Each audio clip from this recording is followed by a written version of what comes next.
Sweating on the uphill and then freezing at the top. Resigned to the fact that this is just how it is when you're outside.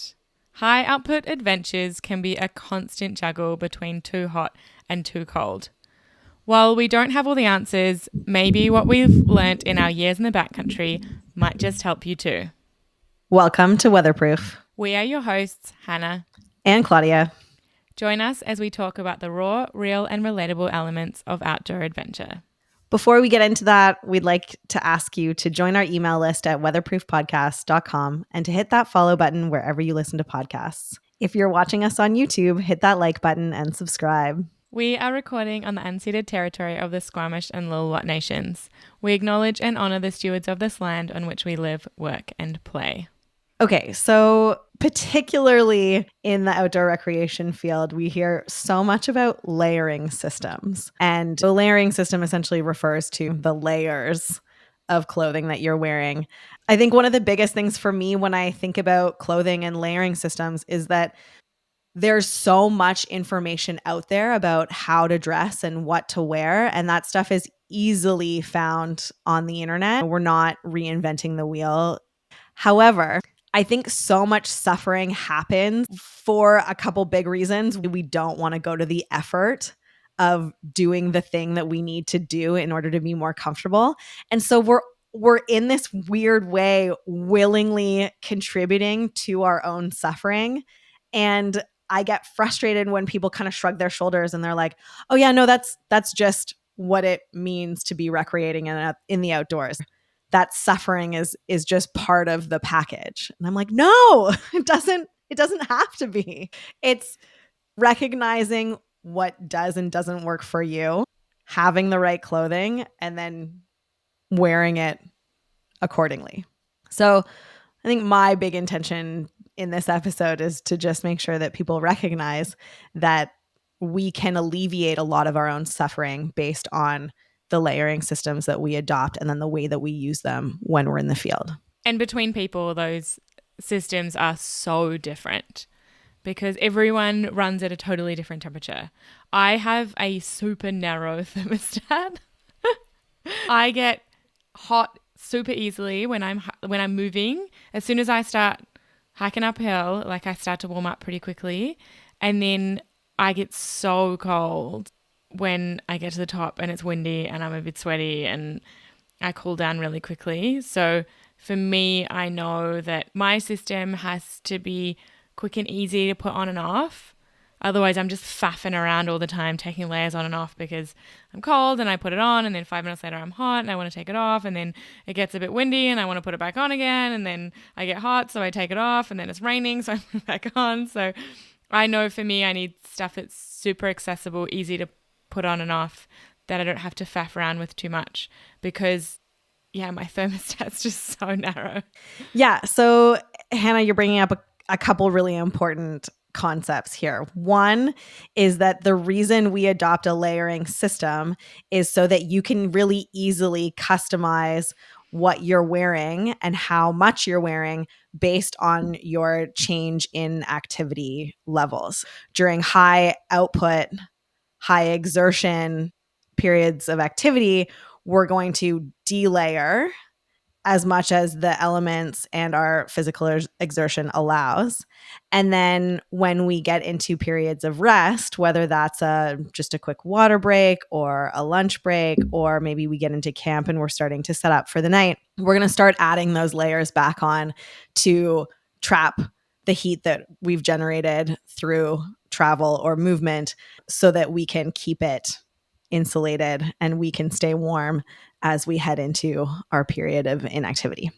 And that's something that experience has really changed for me, is the quick changing. So I used to wear way too much when I started out because I was cold. I'm thinking specifically of ski touring, but also hiking. I'm cold, so I'm going to wear my mid-layer puffy, and then I resist taking it off when I get hot because I don't want to slow everyone down. And it's a bit of a faff. And we only just got started, so it's fine. I'll suffer for a bit. And then I get too sweaty because I didn't stop and take it off.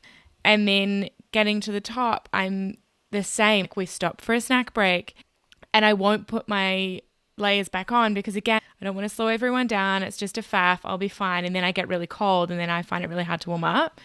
And so as I've spent more and more time touring in the backcountry, I'm much better at knowing, generally speaking, be bold, start cold works for me. So I will start with a lot less layers than I used to. But if I am really cold, I'll wear a warm layer and then just take it off as soon as I start to get warm instead of waiting until I'm really hot and really have to take it off. And then I'm way quicker at, as soon as we stop, just throwing that warm layer back on so that I'm keeping that warmth in rather than faffing around doing whatever else you need to do or not doing it because, oh, it's fine.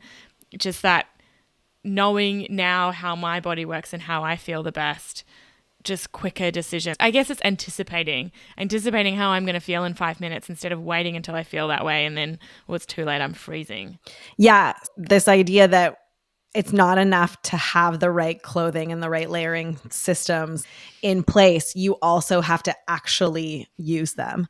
And I love that you said, be bold, start cold. That's an expression that we use so much, or that I've used so much in the past for outdoor education. Most of the trips that I've been on have been with high school aged boys, and their thermostats operate on a totally different level than mine. But this idea of be bold, start cold, you are intentionally starting out in an uncomfortable position, knowing, anticipating that within 15 minutes, your body's going to be warming itself up, firing on all cylinders, and you'll be good to go. And you won't have to stop the group. You won't have to hold anybody up. You won't have to, after all of the faff that happens at the trailhead, then stop again to faff some more when you've only just really gotten into the flow of the activity or of the movement. And I think, like you said, it takes a lot of experience to know what works for us and for our bodies and for our rhythms and for the groups that we go out with.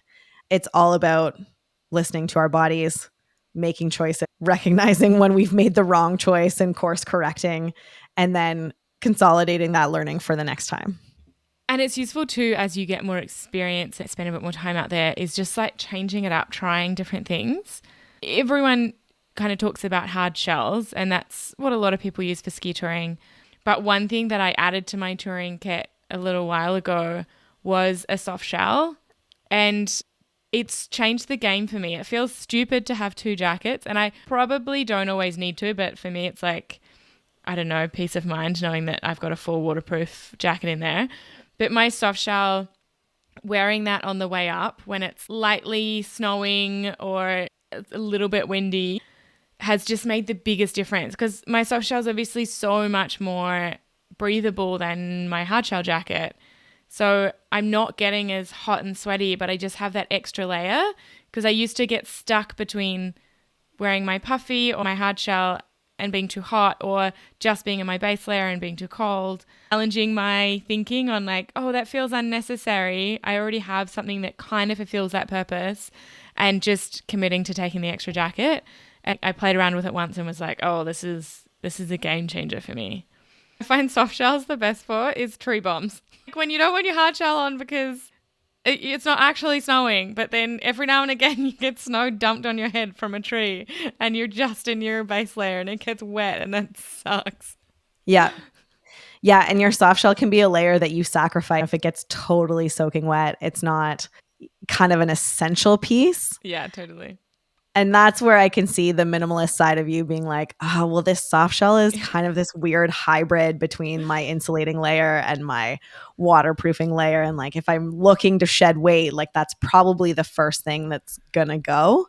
But it serves a really useful purpose. And for someone who tends to get cold while they're moving, I would say it's a great layer. One of the things that I find really helpful is understanding why. Why do we have different kinds of layers that you may want to take on a trip? And so there's like 4 key ways that we lose heat. The first one is radiation. You've snuggled up to your partner in bed at night and felt their like warmth radiating out of them. That is you radiating heat. And we prevent that loss by wearing insulation. And then conduction is touching cold things. So, like having cold boots on, sitting straight on the snow. So, things like wearing warm socks helps to prevent your skin being directly on your cold boots. Convection is how we lose heat through wind and water, like so sweat. So, we want to wear a windproof layer to stop us losing heat through convection. And then evaporation is the one that can be tricky to manage, and that is losing heat through sweating, which is literally our body's way to to try and cool us down. So wearing a tight fitting base layer is really important for the evaporation element, because if we have a baggy base layer and we've got space between our skin and that base layer, the sweat will still be evaporating off our skin and that will make us colder. Whereas having that base layer that's skin tight means that the sweat goes into your base layer and your base layer will still keep you warm even though it's wet. Most of this technical clothing is highly engineered to serve the purpose that it states it's designed for. And so typically what happens is if your layers or garments are defective, it is, I'm going to go out on a limb here and say 95% of the time, human error. So that moisture wicking base layer that you're wearing isn't doing the job, it's not wicking, well, it's potentially that it's too big for you and it's too baggy and it's not actually getting enough of an opportunity to wick the sweat off your body because it's not actually touching your body. The other one that falls into that category too is down. So often folks will opt for a down insulating layer. The way that down keeps you warm is your body generates the heat first. That warm air lofts the down in the baffles, so in the compartments that are sewn into your jacket. And that loft traps the heat in those baffles against your body. If your down is compressed, so it's like trapped underneath your tight, waterproof hardshell, it's not going to get the same loft. It's not going to be able to do the job that it's meant to do because we've squished it underneath all of these other layers. And so when we're thinking about those things, thinking about the activities that we're doing, we want to make some intentional choices about how we fit these garments in order to allow them to serve their purpose. Because you and I live and recreate in the Pacific Northwest, we get 4 seasons, we get a ton of precipitation, we get different kinds of precipitation, but typically we know we're going to get wet.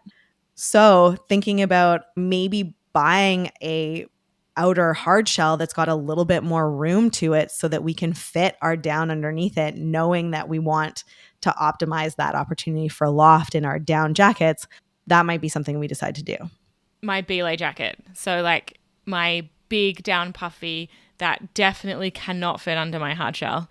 And that's kind of for those negative 20-degree days where it's not snowing, it's clear. I'm not particularly worried about getting wet because I'm not going to take that jacket if I'm going to get wet because I can't really fit it under my hard shell. And so my Belay jacket is perfect for throw it over my hard shell, zip it up. It keeps me nice and warm. When I'm done with it, shove it back in my pack, then throw it back over my hard shell. So I'm not like taking my hard shell on and off or like faffing around with layers. It just like fits over the top of everything. I think as the name belay jacket would suggest, it was designed for people who are belaying climbers. So when you're belaying, you're doing very little activity. You're just standing there freezing your butt off. And if you happen to be belaying someone who's ice climbing, for instance, you're typically in temperatures that are so cold that you're not worried about precipitation. So that dense, massive down layer makes a lot of sense. You're at rest and you're in situations where the temperatures warrant that amount of insulation. But if you're winter camping out here and you're in a snow shelter or you're in a tent, if you have room for a belay jacket, that is a genius thing to bring with you because those evenings get cold and now you have a little bit of extra insulation against, really cold evenings and you can stay and hang out and be comfortable. And I bought it just after doing my AST2 and my crevasse rescue course in the space of a few weeks, where you just end up standing around in the snow, learning, freezing your butt off for a few days. And so I now have that for any future courses I do. And that would be a huge tip, I would say, to anybody that is planning to do any of those backcountry courses in the winter. Get a belay jacket, borrow one from a friend, something big puffy that you can just like throw over stuff while you're standing around. It's such a great tip.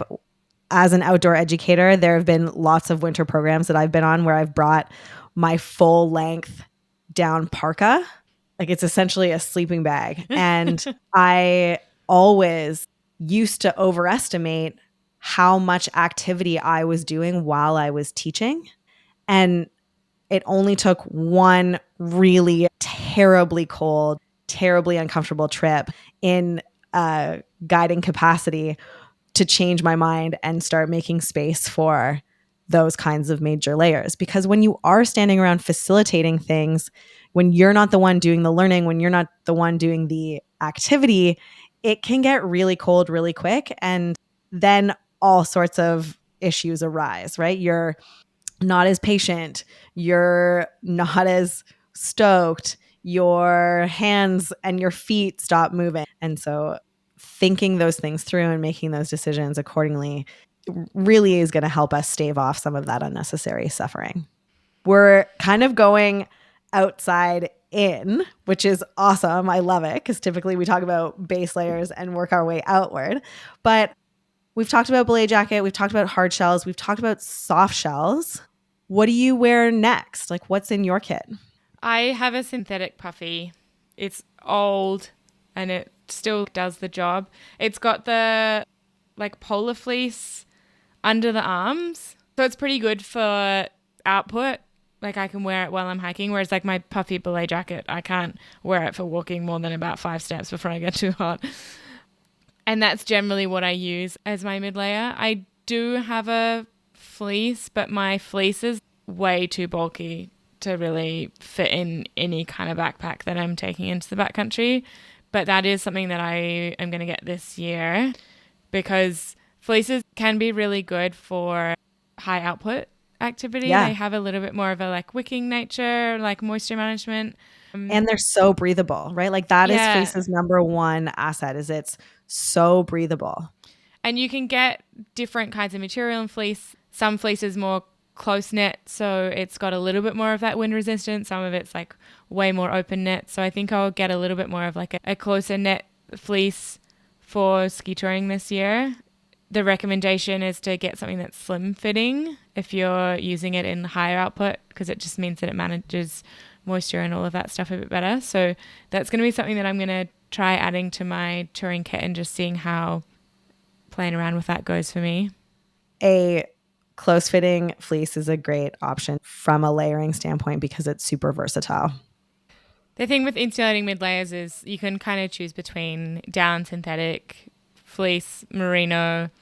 There's a few different schools of thought into what constitutes a mid layer.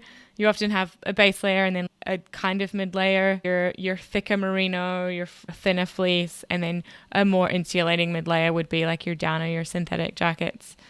The things to keep in mind are things like down doesn't do well when it gets wet. Even waterproof, like treated down that kind of says that it is good in the wet, once it actually gets wet, it's useless. And if you've ever been out in the rain in your pro 3-layer Gore-Tex jacket, you know that there is a limit to what is waterproof. If you're out all day in the rain, it doesn't matter how good your jacket is, unless you're wearing rubbers, you're going to get wet.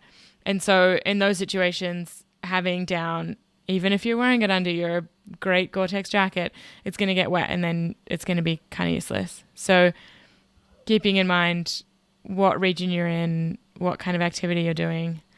When it's colder here, down's great because the snow falls as snow instead of rain. When it's wetter, synthetic tends to be a bit better. And then the other consideration for that is, depending on what I'm doing, I will often wear a really thin merino base layer and then my synthetic jacket, which means that I'm getting sweaty in it. And so I wouldn't want that layer that close to my skin to be down because it's going to get wet just purely from me being a sweaty human. Typically, the way that down jackets are constructed doesn't really allow for a lot of breathability because they're meant to be trapping in that warm air. They don't take into consideration like release valves or outlets. And so I pretty highly recommend not turning to down for a mid layer. The exception to that would be vests, but I definitely would think about synthetic insulation for true mid layers, particularly in this area of the world. Like my down does not come out of my waterproofed clothing bag unless I can 100% guarantee that it's going to stay dry. So we talked about base layers in the context that you wear a thin base layer and then your insulating jacket. Do you have a preference? Wool, synthetic, something else? I wear merino probably because I'm from New Zealand. And just the non-smelliness. Not even just for multi-day trips, but the whole time pretty much that I've lived in Whistler, I've worked in some capacity in an outdoor job. And I do not have the time or care to wash my base layers every day. And so I will wear my merino base layer to work for a couple of days and it doesn't smell because it's merino. Whereas synthetic gets gross pretty quickly. And so that's my preference generally is merino. Obviously, merino is a lot more expensive. I also always get moth holes in my merino. It doesn't matter what I do. Every season when I put something on, there'll be like a new hole in it. So it's just not as durable because of either insects eating it or it catches on stuff. It wears through easier. So it's more expensive and you have to replace it more often, which is kind of sucks.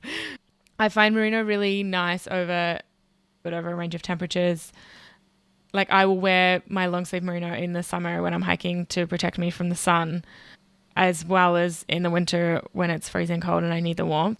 The blends that they have today are not the wool base layers that I used to wear as a kid in New Zealand, where I don't even think that was merino then. It was just wool and that was so itchy and awful. Whereas now, like, merino stuff is so comfortable. Yeah.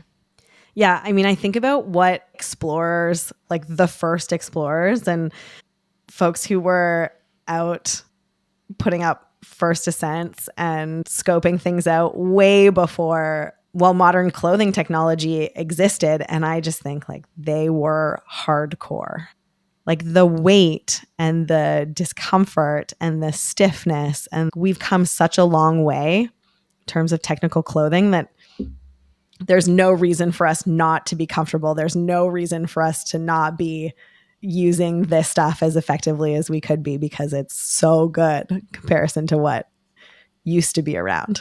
When we were in the Conrad Kane hut in the Bugaboos like a month ago, there's plaques up on the wall in big storyboards about Conrad Kane.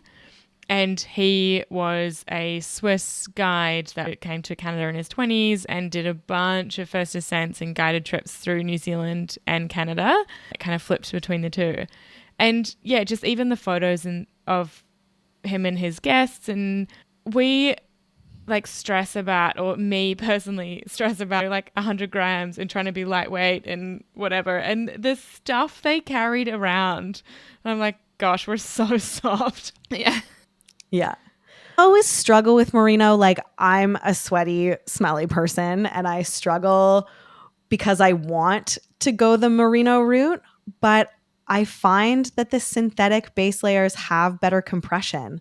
They hold up better. They don't like slip and slide around under my other layers. And in that respect, there are times where I've traded out my base layers entirely for like running tights. And there's something about the compression in it being, you know, that first layer against my skin that I really need it to stay or want it to stay in place. And that's what I find tricky about merino base layers on my bottoms. Yeah. Top, love merino. Yeah, it doesn't stretch as well. It doesn't hold its shape as well. It takes longer to dry. It has its restrictions for sure. And I think those are the things that again come down to personal preference. Try a couple things out. borrow friends' stuff, see what works for you, see what you like, see what you don't like, but take it all for a test run or a spin and then make some decisions about how you're going to invest in those base layers because they are essential. And there's a bunch of other natural fibers that are coming out, like tensile and rayon and modal, that are made of bamboo and wood pulp. And so those are generally not as warm as wool. They're not quite as good at moisture wicking, but they're much better than obviously cotton, slightly less smelly than synthetics, not quite as odorless as wool. There's so much development in this area because obviously the simple fact that as more and more people get into the outdoors, there is more and more money in the outdoors. And so there is more incentive for outdoor brands to make bigger varieties of clothing and more activity-specific clothing because people are spending their money on getting into the outdoors. And so that's why we have seen such a big change in things like synthetic insulated jackets, and that kind of like mid-layer category has grown and changed so much. Like there's so many micro differences between all the different garments now because so much more money is going into making all this gear because people are spending it. And I think there's a major drive on behalf of these clothing companies to really educate their customers on what each garment is meant to do and what the various fabrics and the composition of the garment is designed for. And it can be really easy to just be inundated with information and not actually take any of it in. So obviously we've got our 3 layers and what you wear just to keep your body warm. But some of the things that I found really helpful is I have a Merino headband because, again, I have a narrow temperature window, so I get really hot easily. And you can lose a lot of heat through head, hands, feet. And so sometimes I find a beanie's too hot, or a toque as we call it in this country. And so just that little headband that's not as like thick and bulky as putting a buff just on your head is perfect. I love it. It's just one of those random things that I bought once that really paid off. Yeah. Nice. What are some of your like random favorite things that don't fit into a typical category that you take into the backcountry? Okay, I get made fun of all the time because my hands are my kryptonite. So once my hands get wet and cold, they stop working. And then my kind of mental game really suffers. I find it much harder to stay engaged once my hands are toast. And so I purchased a pair of Japanese fishing gloves. And the reason I get made fun of is because they look like dish gloves on the outside. They've got a bit more of a textured rubber on the outside, so things like really grip to them, which makes sense if you're thinking about them in the fishing context. But then they're fleeced on the inside. And so I get the waterproofing and the protection of what are essentially rubber dish gloves with the warmth and coziness of fleece on the inside. They also fit my hands so well that I can still untie knots. I can start stoves. I can start a lighter. That's awesome. From a functional standpoint, they are excellent. They're hideous. That's the hardest thing is dexterity whilst keeping your hands warm. Ask any carpenter that works outside in the winter in Whistler and they will tell you of the struggles. Yeah. Yeah. And then the other thing is I love the concept of a buff and I bring one with me all the time. Unfortunately, because I am a sweaty person, if I'm wearing it around my neck while I'm doing any kind of activity, it just soaks up my sweat. And then there's something about it lying against the back of my neck that just like really gives me the heebie-jeebies. And so it's like, again, one of those things that comes with me all the time. It usually serves other purposes. Like it doubles as a towel. I've used it as like a night mask a time or two. Eye mask all the time. I put it on my head and then I pull it over my eyes. It's the best. Yeah. So great for other things. Warmth, not for me.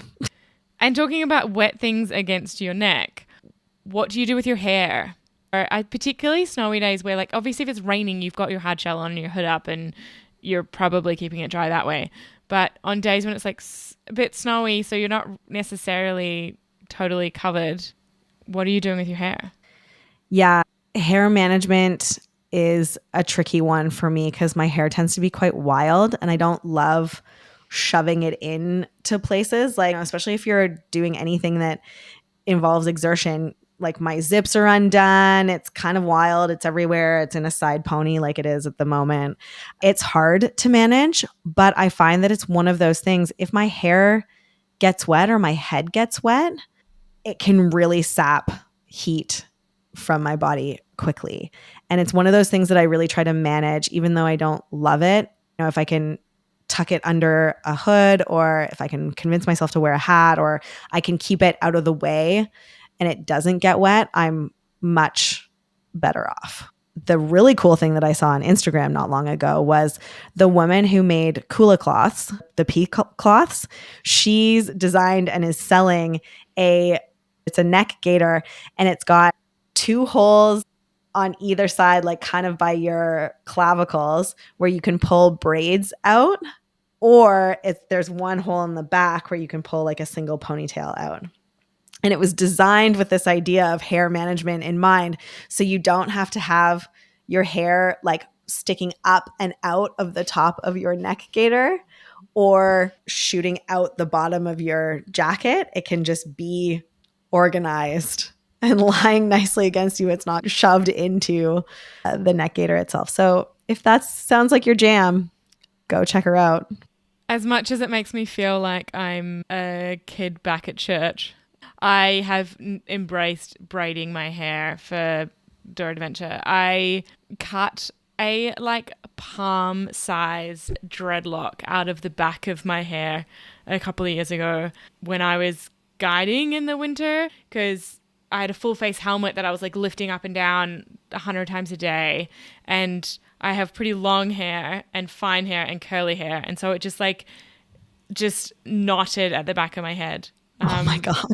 And same as you, like shoving it down my jacket isn't particularly comfortable. Then it's just like everywhere and it is really annoying. And so I find just braiding it really is for me the solution that keeps it mostly out of the way, prevents it from generally getting too wet because it's kind of easier to tuck away. We haven't talked about this too much, but there is a real battle between getting wet from the inside versus getting wet from the outside, and how we make decisions accordingly. Do you have any thoughts? On hiking trips when it's not that cold, I generally just like give up and just get wet. If it's raining on the outside. Yeah, like if it's raining and we're hiking and it's warm enough, there's no point in wearing a hard shell to keep myself dry because I'm just going to get sweaty anyway. So I just like embrace it, take the hard shell off, just get wet. But yeah, in the winter, that's part of why I've kind of changed my system around a bit and got a lot better at making quick decisions when I'm changing layers, when I'm changing activity, whether going from uphill to downhill, stopping, whatever. Because otherwise I'm a sweaty human, and going uphill I would get sweaty if I was wearing too many layers, and then I'm wet and then I'm cold. But here I think the hardest part is when it's like that wet West Coast snow where you need your jacket on because it's just wet snowing. Or even those times of year, and they're like frequent, where it's like 3 degrees and raining. Yeah. Anywhere between 0 and 3 degrees and raining. I'm convinced the coldest conditions. Well, and it is such a concern of hypothermia. Like if you are wet, it really doesn't take that long. Even if it's warmer, if there's a bit of wind and you're wet and you don't have the right clothing, it doesn't take long to get hypothermia, even in summer. So it's managing those layers, like having your thin base layer on and your hard shell jacket with your pit zips undone and trying to manage it that way. It's a juggle for sure. Totally. When I first started touring and people were like, yeah, so when you're going uphill, you want to go at a pace where you're really minimizing your sweat. Yes, I hate that line. Like, what kind of not sweating are you doing? Also, like, I'm sweating just looking at the hill, let alone making my way up it. Like, what are you talking about? I wonder if it's a male or female difference. Do women sweat more in harder activities. I don't know. But I definitely have had that a lot. Yeah, just go at a Yeah. pace where you don't sweat. I'm like, I'm not going then. Yeah. That'd be me standing still. We talked a little bit earlier too about the expression be bold, start cold. The other expression that you hear a lot about in the context of clothing, particularly technical clothing, is cotton kills. You were just talking about hypothermia.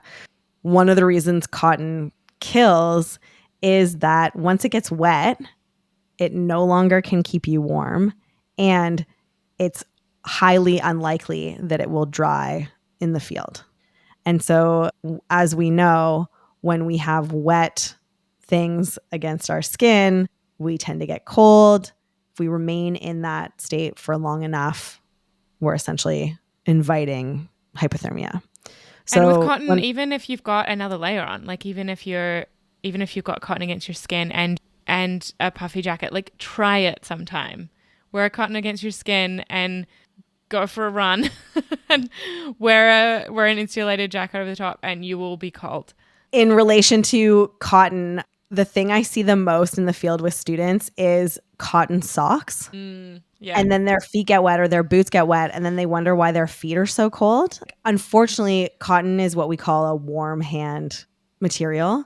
So it feels warm and cozy when we put it on. Most technical synthetic fabrics have a cold hand or a cool hand. So when you put them on, they don't give you that like warm, fuzzy feeling. They make you feel cold.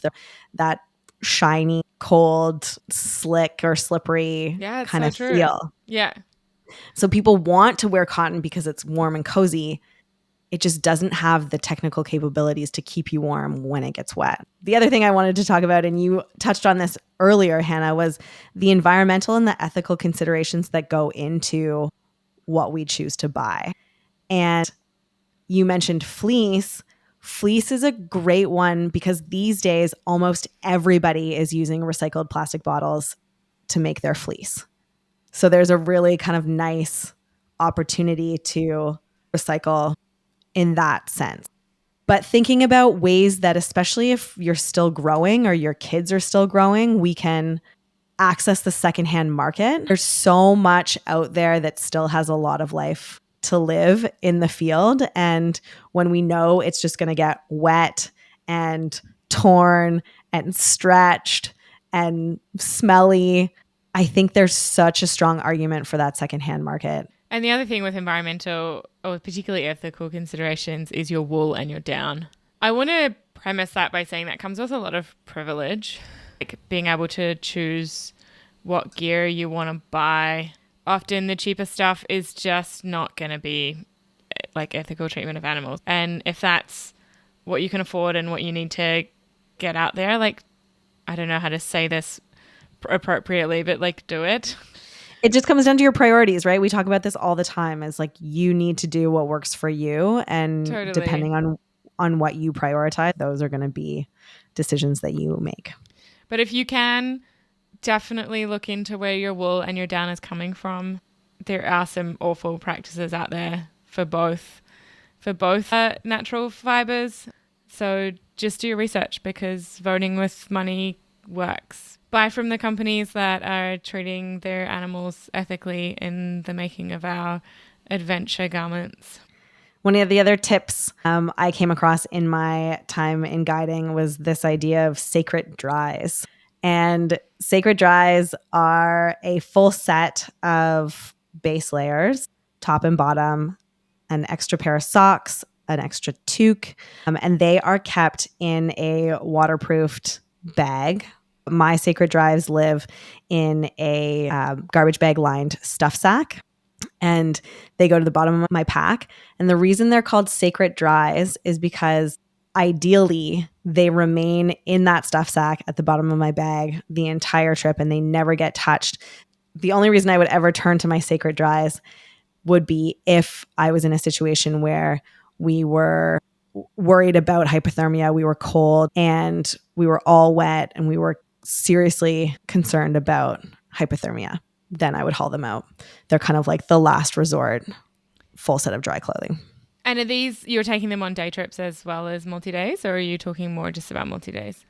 It really depends on where I'm going on day trips. If I'm getting super remote and I'm concerned about possible extraction, then yeah, I might tuck them in. They don't take up much space.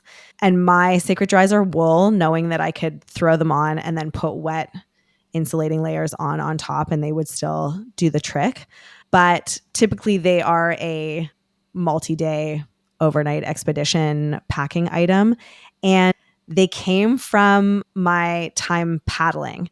So they're particularly helpful when you're in a water-based activity scenario, knowing that you might capsize or all sorts of things might happen where you end up like fully submerged or your stuff ends up fully submerged, and then they come in handy. Totally. The advice I always got and the approach in New Zealand is making sure that you have those extra layers for when something goes wrong. My thing is to always take that one extra than what you think you'll need. In the situation where I got injured in the Duffy, we almost ended up spending the night in a snow cave, and I had almost not taken my big puffy that day because I had my synthetic insulating jacket and I was like, I'm not going to need my puffy. We're touring into a hut and back out, like it's going to be fine. And if we had needed to stay the night, I would have very much been grateful for having my down puffy. I would have survived without it because it wasn't that cold, but that extra layer so that if you or someone else gets injured and you're having to sit there and wait for a while, you've got that layer to throw on them or on you to keep you warm. Yeah. Love it. What about dirty clothing and things like deodorant to repel smell? I always take deodorant in the backcountry, even though I'm such a lightweight, don't want to waste room space, all that kind of stuff person. But I just I'm so sweaty and gross that that's one of my little luxuries is 100% take deodorant. But I also wear the same clothes every day. The more time I spend in the backcountry, the longer I will wear the same clothes for.